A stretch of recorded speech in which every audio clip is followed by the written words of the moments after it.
జగన్నాథ రథచక్రాలు అని చెప్పేసి cinema shooting జరుగుతుంది. ఇది ఒక కామ్రేడ్ సినిమా, ఒక విప్లవాత్మక సినిమా, ఒక స్ట్రైక్స్ లాకౌట్లు ఇలాగ నడిచేటువంటి సినిమా. అలా విక్రమ్ మధుసూదన్ యాక్చువల్గా కమ్యూనిస్టు, ఈయనకి మంచి గ్రిప్ ఉంది. ఒక సన్నివేశంలో కృష్ణ డైలాగ్స్ ఆయనకు నచ్చట్లా, టేకుల మీద టేకులు. సరే ఇంకా విసుకొచ్చేసింది కృష్ణకి, ఈయనేమో అరిచేస్తున్నాడు, ఏంటి ఇంకా సరిగా చేయట్లేదు ఏంటి అని చెప్పి. కాసేపు ఇలా రిలాక్స్ అయ్యి బిగ్గు తీసేసి టేబుల్ మీద పెట్టి విక్రమ్ మధుసూదన్ రావుతో చెప్పారు, ఏమండి మీ స్టైల్ ఆఫ్ డైరెక్షన్కి నా స్టైల్ ఆఫ్ యాక్షన్కి రెండింటికి పొంతన కుదరదు. మీరు కోపం ఎక్కువ, మీరు అవ్వక తప్పదు, నేను పడక తప్పదు, మన ఇద్దరి మధ్య కుదరదు. అందుకని చెప్పి నేను విగ్గు తీసి పెట్టేస్తున్నాను. ఇంతవరకు అయినా డేట్స్ అయితే అయిపోయింది, ఇంకా మీరు వేరే హీరోని ఏమన్నా చూసుకోండి అని చెప్పి వెళ్ళిపోయారు.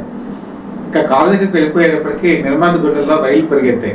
అదేంటి కృష్ణ కనుక వెళ్ళిపోతే ఈ సినిమా ఎలాగని చెప్పి మళ్ళీ పరిగెత్తుకుంటూ వెళ్ళి ఆయన కాంప్రమైజ్ చేసి ఇద్దరిని చేయి కలిపి అప్పుడు విక్రమ్ మధుసూదన్ రావు కూడా తన కోపం కొంత తగ్గించుకొని ఆవేశాన్ని కంట్రోల్లో చేసుకొని వాళ్ళిద్దరు కలిసి జగన్నాథ రథచక్రాల సినిమా పూర్తి చేశారు.